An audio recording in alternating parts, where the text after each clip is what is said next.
let's giddy on up. All right, Shane, let's hit the audio there. Here's my top 5 quarterbacks in the Big Ten in 2025. At number 5 is Julian Sayin at Ohio State. You can't keep an Ohio State quarterback of this talent level out of the top 5, especially with the best skill players in the country around it. Maybe I'll look bad for having him at number 5, who knows, but with Sayin still not even named the starter, this is where he sits for now. At number 4 is Raiola at Nebraska, the former 5-star quarterback, second year starting for Raiola, flashes of brilliance every weekend in year 1. You could see the raw talent he has. We're going to see an even more complete player this season, and the schedule lines up for much more wins in 2025. Number 3 is Luke Altmaier at Illinois, another Big Ten veteran leader. This is Altmaier's 3rd season starting at Illinois, and it feels like the public isn't quite aware. Altmaier's coming off a 22 touchdown and just 6 interception season. If Altmaier takes the next step, Illinois will compete for a college football playoff bid. At number 2 is Dante Moore at Oregon. This is a pure projection pick, but it feels safe when you consider Oregon's success developing quarterbacks. Shane, pause. With Dante Moore's talent level, and I feel. Is it the feel safe part? Yes. Okay, keep going, Shane. Great about this one. A player like Moore getting the opportunity to see the field as a true freshman at UCLA and then get his development year in 2024 at Oregon is very underrated. Oregon's offense won't skip a beat, and Dante Moore is in the Heisman conversation. At number 1 is Drew Aller, quarterback at Penn State. He's the clear-cut number 1 quarterback in the Big Ten. It's hard to find a third-year starting quarterback at this level with 53 career passing touchdowns to just 10 interceptions. Add in another full offseason with his offensive coordinator, Andy Kotelnicki. Listen, Drew Aller made a phenomenal decision coming back to Penn State for 2025. He will compete for a national championship and become an all-time Penn State legend. Let us know in the comments. Now, that's Adam Breneman from the Big Ten Network, in case you're wondering where that came from. So he went Aller 1, Moore 2, Altmaier 3, Raiola 4, Julian Sayin 5. You couple of issues that furrowed your little baby hairy brows. So my biggest issue with Sayin is we don't even know if he's going to start. He did admit that. Yes, but it's hard to put a top guy in the top 5. You don't even know if he's going to start. All right, but hang on though. So Shane, go back to the very beginning. Please. I have the least amount of problem with Sayin compared to Moore. Let's walk through this. But let's listen to what Adam said. Yay or nay that this is true. Okay. Go ahead, Shane. Here's my top 5 quarterbacks in the Big Ten in 2025. At number 5 is Julian Sayin at Ohio State. You can't keep an Ohio State quarterback of this talent level out of the top 5, especially with the best skill players in the country around it. Maybe I'll look bad for having him at number 5, who knows, but with Sayin still not even named the starter, this is where he sits for now. What did he told no lies? He did tell no lies. I still think there's an argument to be made that he shouldn't be on the list. Okay. So I'm cool with that. I just want to know how you're thinking. So because he doesn't make it so. I want to say that. Yeah. But he did give you all the rationale, and he did say, "Hey, look, man." I mean, the rationale is basically like it's an Ohio State quarterback; they're going to be good. Yeah, which I can live with. And he also admitted that he may not even be the starter. Well, he said, "But for now." So he said he hasn't been named the starter yet. The way I heard that is he expects him to be named the starter and doesn't have a lot of question about it. Oh, I don't know. Maybe I'm processing that differently or incorrectly. Shane, one more time. One more time from the beginning. From the beginning for our little listeners out there. Here's my top 5 quarterbacks in the Big Ten in 2025. At number 5 is Julian Sayin at Ohio State. You can't keep an Ohio State quarterback of this talent level out of the top 5, especially with the best skill players in the country around it. Maybe I'll look bad for having him at number 5, who knows, but with Sayin still not even named the starter, this is where he sits now. That's not how I heard it. Still not even named the starter yet. Isn't that he's expecting it? So it was more like still. So in the context of what he says, he goes, I may look bad at having him for number 5, even with him, but with him still not having been named the starter yet. He said even named. So what I heard when I hear even, I don't even want to talk you into it. There's context clues in the verbiage. Though. So what I heard is within the context of him having him at 5 is he thought if he had actually been named the starter already, he'd have him higher. Okay, but listen, that's how I processed it. So if we're waiting on Suave, right? And he said, "Oh man, I'm going to be here at 7:10." I said, "Oh, I expect him here at 7:10." Mm-hmm. And it's 7 whatever, and I go, "He's not even here yet." What does even mean to you? It means he would have expected it by now. In that context, that's how I took it. Okay. So you think he hasn't even been named the starter yet. I think he's saying, I know I'm saying this without him even being named the starter yet. So That's how I look at it. The way I took it was I've got him at 5, and if he'd been named the starter already, he'd be higher. Sorry, Suave. I know you're usually punctual. Like that's how I just made that time up. That's how I took it. Is if he had been named the starter already, he'd be higher on the list. All right, let's go to Shane. Drag that little mouse thing, the Jerry of the Tom and Jerry, and go to Moore. Number 2. I don't have a huge issue with saying just not the way I do with Moore. Okay, that's fine. I just I get the logic of, hey, it's the Ohio State quarterback. They're going to be good. We're just shooting a breeze. Let it rip, Liquid. Dante Moore at Oregon. This is a pure projection pick, but it feels safe when you consider Oregon's success developing quarterbacks. Pair it with And he lies there. Yes. The development Oregon's of quarterbacks. success was with developing quarterbacks. They haven't done that. Dillingham did it 1 year with Bo Nix. Dillingham doesn't work there anymore. Dylan Gabriel was exactly the same guy he had always been, and those are our only 2 examples under Lanning. Okay, let it rip. Can't go back before that. Go ahead, Shane. Dante Moore's talent level, and I feel great about this one. A player like Moore getting the opportunity to see the field as a true freshman at UCLA and then get his development year in 2024 at Oregon is very underrated. Oregon's offense won't skip a beat, and Dante Moore is in the Heisman conversation. At number 1. Now that is out there. There's a couple things that are out there because saying their offense won't skip a beat, you can't make that assumption with Moore's skill set. We have no idea. His numbers from UCLA aren't good. No, they weren't. Actually. And even, I know people are going to be like, oh, well, 11-9, that's very similar. But 53% passing, he was not an accurate or consistent passer. And, full disclosure, if you're watching this clip, they're showing him throw the ball during spring game and stuff like that. He doesn't look like a very pure passer. Now listen, there's multiple ways to skin a cat. I'm not going to be hung up on that. But the last 2 guys they've had were pretty precise and accurate, right? That's what they did. Yeah. So if I sit here and I go, okay, their offense may be good still, but it's going to have to look different, I think. And they'll be able to tote it. They should, because they're really good up front on the offensive line. And Mikhail, they got a guy that can tote the mail. You want to know what Dylan Gabriel's completion percentage was last year? Can I guess? Go for it. 66%. Higher. 8? Higher. 70. Higher. Okay, that's fine. 73%. Yeah, that's what he does. Do you know what Bo Nix's were his 2 years at Oregon? Oh, it's up there. The last one's unholy. That's really up there. I think he's a 3-quarter guy. He's 75%. 77 as a senior, 72 as a junior. Yeah. So I get you in the middle with the average. Absolutely. Yeah. So between the 3 of them, we're talking about basically 75% of your passes were completed over the last 3 years. Yeah. And now you're expecting Dante Moore, who completed 53% of his passes, to take a 20-some% jump. I don't know. He said not to miss a beat and to be a Heisman contender. Yeah. So that's listen, I'm not saying he can't be good. Yeah. But Fernando Mendoza deserves to be in the top 5 over Dante Moore. We have a bigger track record with Fernando Mendoza being good, and we actually do have a track record of Cignetti making quarterbacks better. Yeah. We don't have that with Lanning. That doesn't exist. I was a little taken aback. It's just not accurate. I get it. It's list season, and I like Breneman too. I like Breneman, and I like lists because he's a good processor. He is, but he missed it on. I at least understand the logic on Ohio State and Julian Sayin. I do. Ohio State's going to have a good quarterback. I don't know if it's going to be Sayin or Kleinholz or somebody else, but they will have a good quarterback. I feel confident about that. Really? Yes. I feel like they will. Can I just say this about Ohio State real quick? Yeah. You know the one assumption I'm not willing to make? Is quarterback? No. What? We're missing the great big picture. What's that? And this guy's already being compared to Trent Williams, and he's a rookie. Ohio State lost a lot up front, man. Fair. They were really good.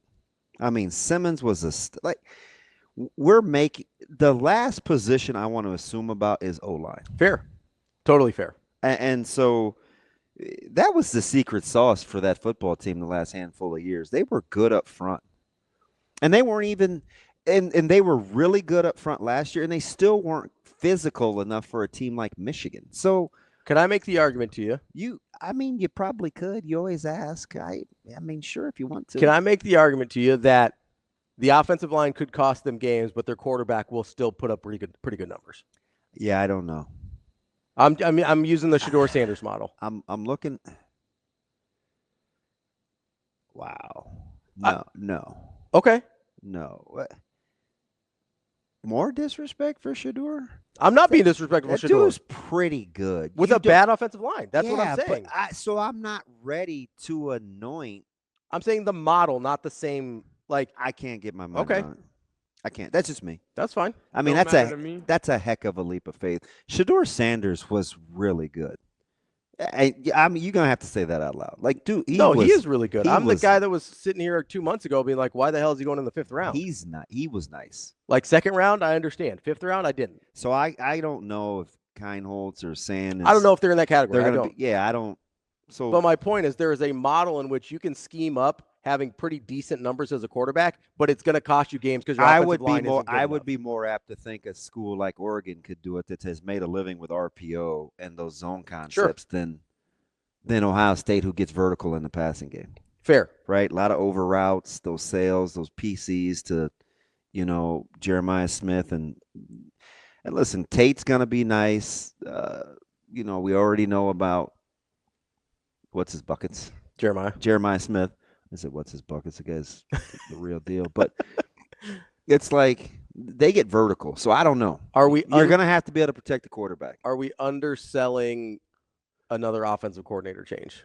3rd time in 3 years. But I've said that, yeah. But that's low hanging fruit for me because I said we're making a lot of assumptions about a team that is replacing their DC and their OC. Mm-hmm. And I said, I get it. Hartline's been there, never been a play Hasn't done caller. this.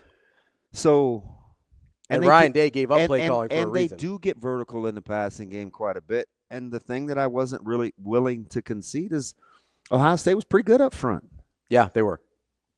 Like that offensive line, even despite the injuries. Mm-hmm. So I'm a little reluctant to just say a quarterback can go back there and do the darn thing. Now you do have Jeremiah Smith and you do have Tate, and you could easily make the case that Tate is the most undervalued skill player in the Big Ten, and he plays in Columbus. Tate is the real deal. Mm-hmm. Somebody else is going to regurgitate that on one of their other platforms or shows, and they're going to pawn it off as their own. But Tate's legit. Do you know how many scholarship players for Nebraska are sophomores or less? Stop. That's childish. I was so happy you let that ride until now. Just chill. I can't help myself. You know that about me. God, it was a cold shot, but it happened. It happens all the time. I'm decent. I will say, I'm willing to until I see it's sort of the inverse of the Indiana thing. I'm willing to give Ohio State the benefit of the doubt until they don't. I'm not willing to give Indiana the benefit of the doubt until they do. Because that's why I'm okay with saying I do honk for honk's a little strong. I do advocate for Day. He's better than we thought. He's better than his critics thought. Yeah. I don't know who we is. I think just the royal we. He's better than his critics thought. Yeah. And I've said that from the jump. But and listen, he might have been born on 3rd base, but he still figured out a way to score. I don't see. You know the funny thing about that? I mean, he's not telling anybody he hit a triple. No, I get that. And I'm telling you, maintaining it's hard. It's a skill set. It's difficult. Yeah, it's a different skill set than building. Yeah, but it is a skill set. Like there's a lot of guys that couldn't do it. You think over at 144th and Q, they don't have big shoes to fill with Wisdom leaving? And he never got his due. Yeah, it's hard. It's hard. It is hard. I've seen it. It's what hard. Wisdom was doing to control, we've seen it. I mean, that's hard. We've seen it here. We saw and I know that listen, you love, and I'm cheering for his guy, because I'm not openly rooting. Oh, Gold Miller stuff, but yeah, I have a. You want people to be successful. I do, and I have a certain level of appreciation for. Number one, it's a tough job because of the expectation level. Number two, it's a hard act to follow. Right? One of the reasons why I admire Coach Samanji so much is Coach Freund was really, really good. Yeah, he was incredible. Really good. And Samanji took it, and I mean the last 4 years have been just as good, if not better. You know how fortunate, just to get a fresh set of eyes with that knucklehead 2020 whatever class. I just had this conversation with Caleb in the car yesterday. Was it 2024? Is that the class? Whatever. Yeah.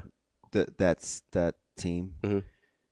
A fresh set of eyes to next level those guys' expectations with no preconceived notion. Yeah. was pretty critical for some guys that thought they were pretty flipping good. Yeah. And I mean, we've seen it here up close where sometimes it just fits, and it's hard for those guys to do. So I give Day. I don't love the third base thing, but I understand why people say it. So like he can have been born on third base and still not be bragging about the triple, right? I mean, like he was given everything to succeed. He still had to do it. Would you rather have to slide in on a bang bang play or get in standing up? Absolutely not. You want to get in standing up? Yeah, right? I would. Listen, I'm not begrudging. I would love to be born on third base. That'd be terrific. You know I'm not complaining about it. I just think sometimes we're a little disingenuous about that. I think he inherited one of the best possible situations, but we've seen that before and people fail. Yeah. Right? Like I bring up Larry Coker for different reasons, but like that thing got away from him pretty hurry. Bill Guthridge. Like I've seen it. I mean, we saw it here. Like Frank Solich couldn't sustain, and he did a good job for several years, but that's really hard to sustain. Like you weren't going to sustain the level. I was going to jump down your throat for being negative about Frank. It's okay.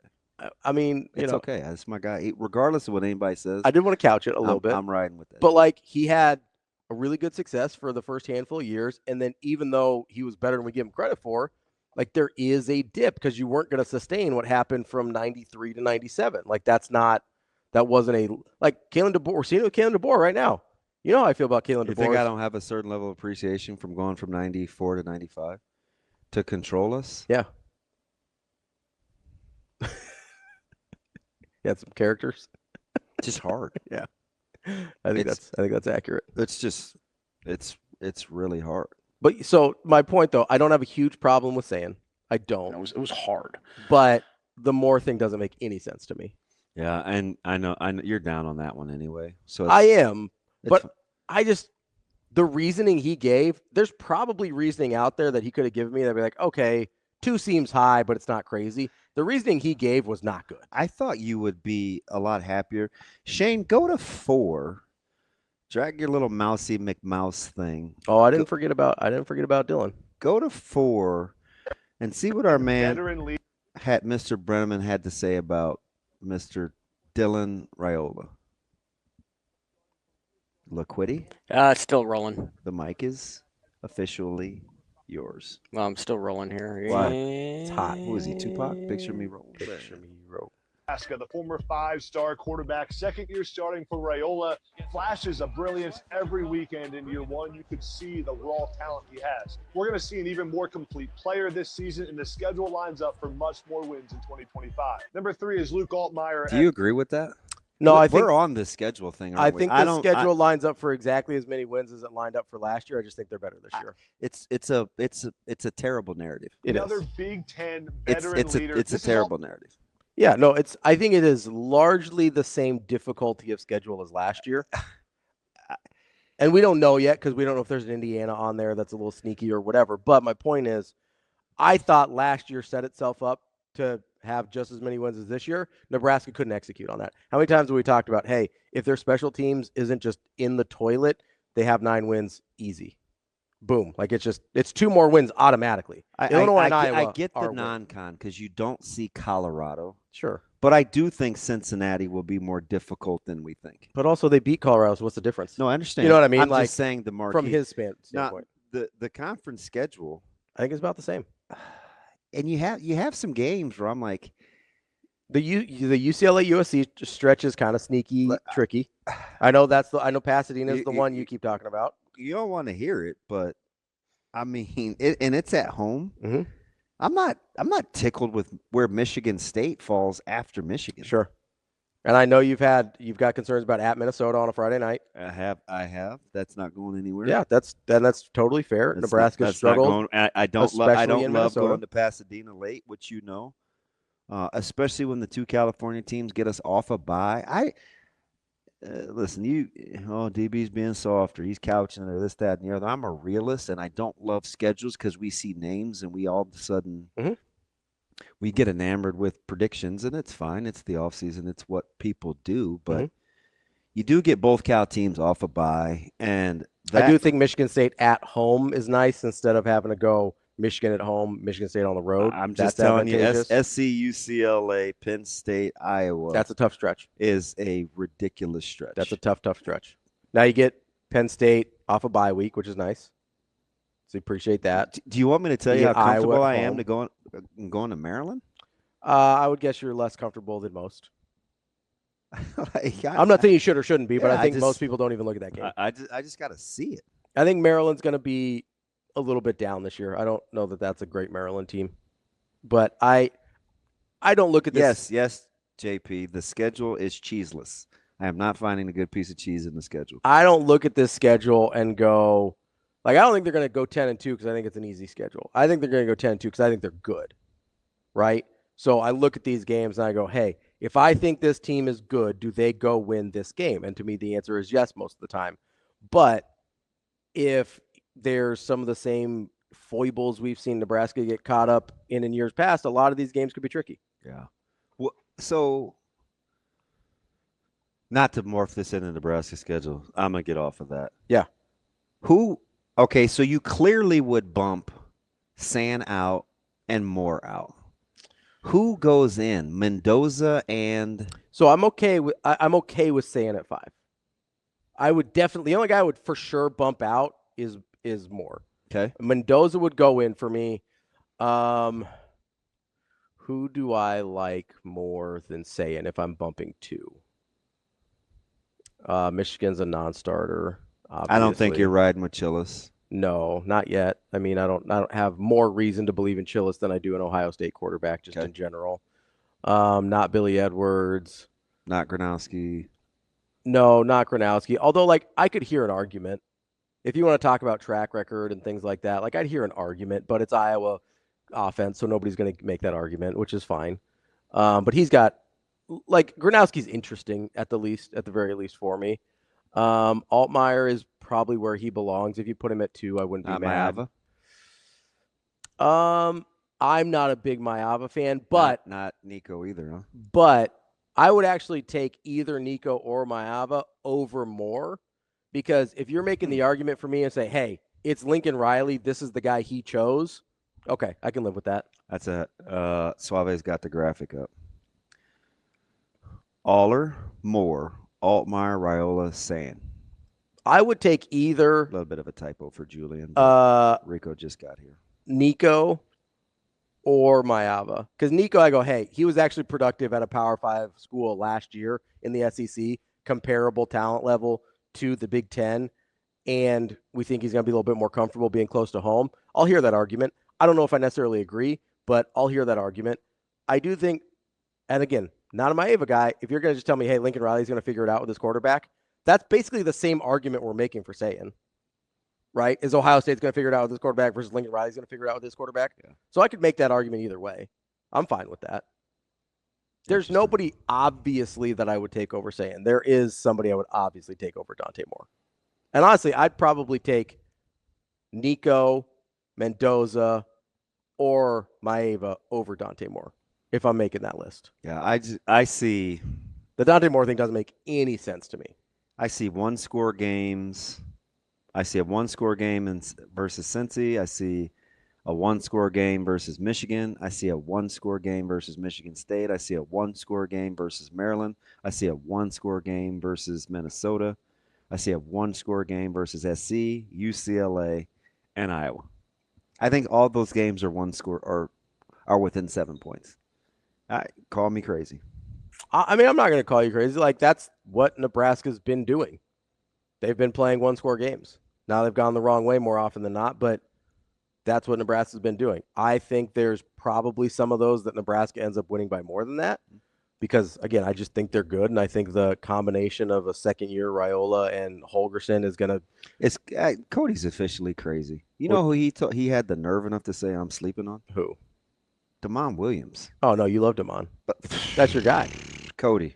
That's your guy. You've been banging on the table for Damon Williams for since months. February. Yeah, for months. Yeah, and I'm like, bro, chill. He had like 6 good games. Relax. Cody, no Rip Van Winkle over here, buddy. I'm probably that guy's biggest fan. Yeah. You're the only guy I ever hear talking about him independently.